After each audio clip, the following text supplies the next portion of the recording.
Showtime! The Capital G show starts right now.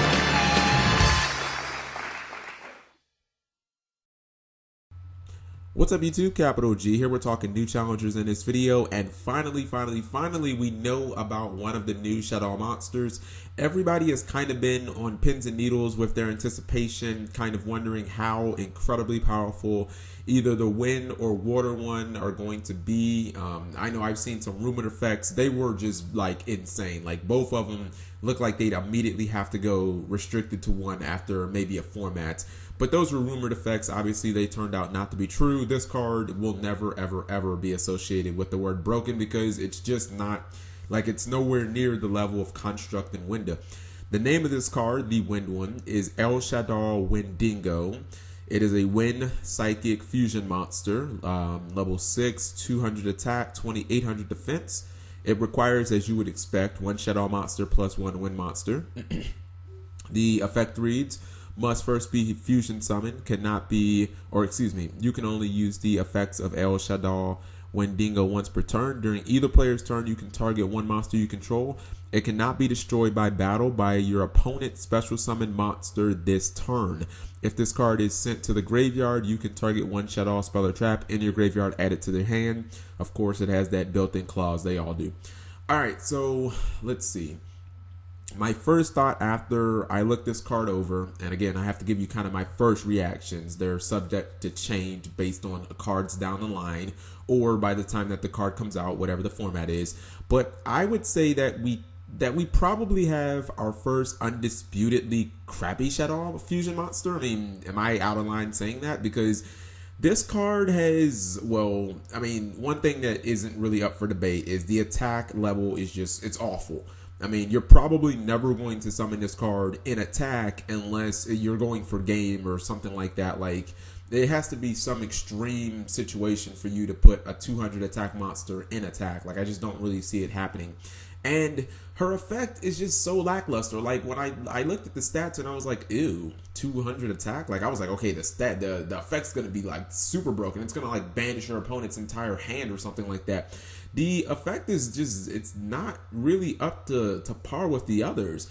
I mean, sure, she can protect a monster from dying in battle, but it has to be one of your monsters. Okay, it's not horrible, I guess, until you look at the other conditions.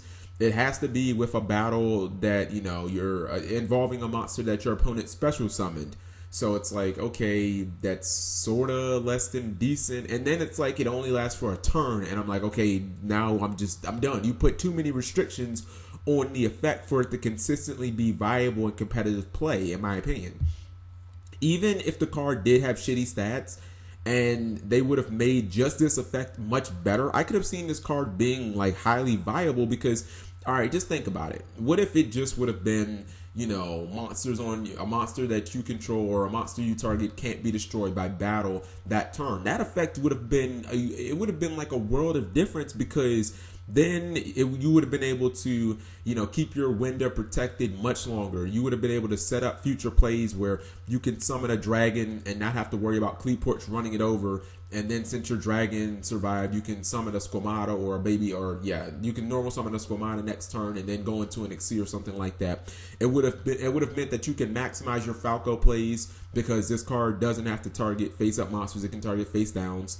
You know, or what if you would have been able to target your opponent's monsters? That would have been good too, because then you could have potentially used this card to like OTK your opponent even when they have like 5 monsters on board. Maybe they have like a really weak monster and you attack it like 4 or 5 times. Like that would have been really good too. I don't think that there's a way that you can functionally use this card in Shaddolls to like really maximize it. If it would have been from all monsters, whether they were special summoned or not, I would have seen this card like really good along Winda because it would have been really hard to take her ass down. So I would say that the upside is the art is super amazing. I'm not exactly sure who this chick is. She almost looks like one of the Madoche monsters, like Pudding Cess or something like that. I mean, maybe there's a lore in there that I don't know about. I think that if they were going to give her such a subpar effect, I think her stats should have been like really good. Like honestly, if this card would have had like 2700 attack, I'd have been like, it's legit. And some people are like, yeah, it would have been too strong, but think about it. Her effect is not going to be good. Like I just don't see it, especially considering Kleeport's like, they don't even special summon that much. Everything's like normal summon attack or tribute summon attack. So anyways, I think that Konami is basically just sending us a message that the days of like really broken Shaddoll monsters are just kind of over. So let me know what you guys think of this card. Thank you for watching as always. Subscribing makes life happy.